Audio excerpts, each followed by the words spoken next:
It takes a lot more energy with dementia than when I didn't have it to do normal things like get on this call, stay on the call, stay engaged.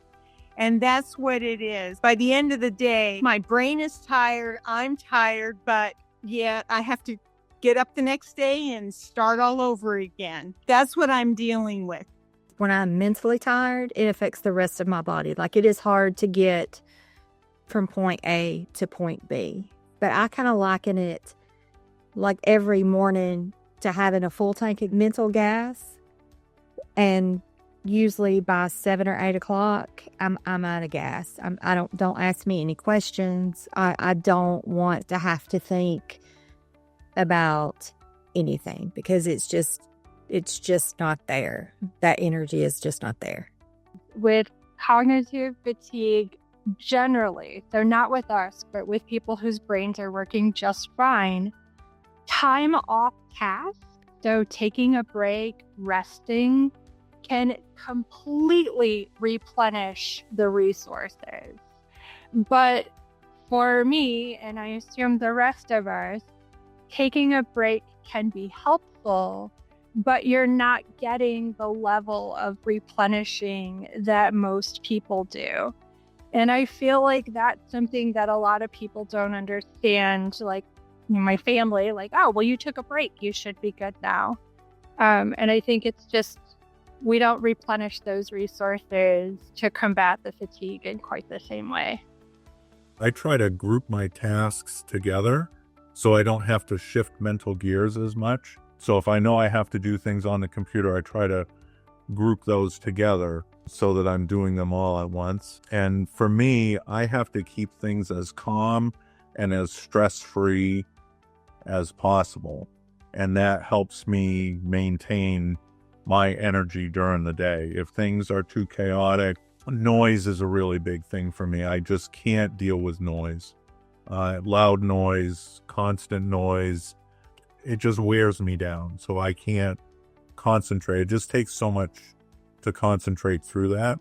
So I try to eliminate that as much as possible. For me, a routine is key. Like I go to the gym on certain days a week, so I know to plan very little after the gym because that's going to take up not only my physical energy, but my mental.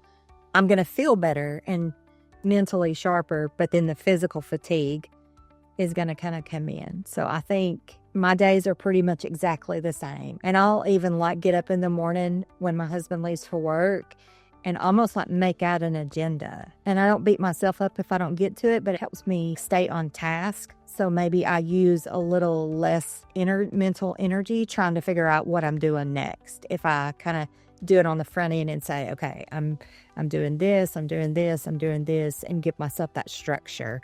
I've really been struggling with my balance and dizziness to the point where right now I'm not able to walk. I'm using a wheelchair. When I was using my walker, I was having to concentrate so hard to maintain my balance that it was just zapping me to be able to do anything else. So, I mean, I was constantly in a brain fog just because I was trying so hard to work on the physical side of keeping myself going. I've actually discovered since I've been using the power wheelchair, my cognitive energy is better as I'm not spending so much of it trying to maintain my balance.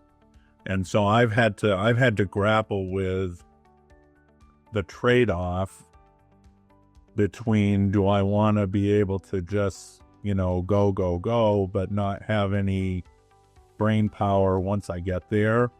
Or do I want to conserve my brain power as much as I can by doing whatever I can to adapt on the physical side? And then I use things like ChatGPT to help me organize and structure things because I can just talk to it. And it talks back to me and we have a conversation and it helps me figure out what it is I'm trying to say or think or do. And then I use voice to text as much as I can because I have a really hard time typing now. So, that those tools have really really helped me conserve some of my energy.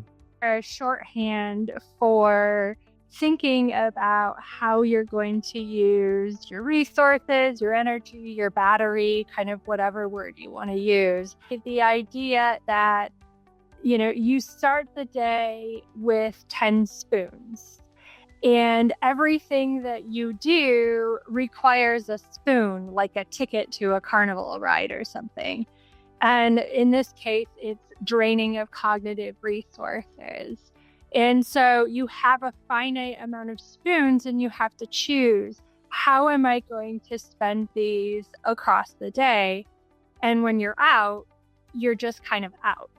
And maybe most days you start with 10 spoons, but maybe yesterday you did all sorts of stuff and you woke up this morning and you only have like 3 spoons. Well, that's what you got for today. And so you just got to make do with what you have and use those spoons in the ways that would be best for you in that day.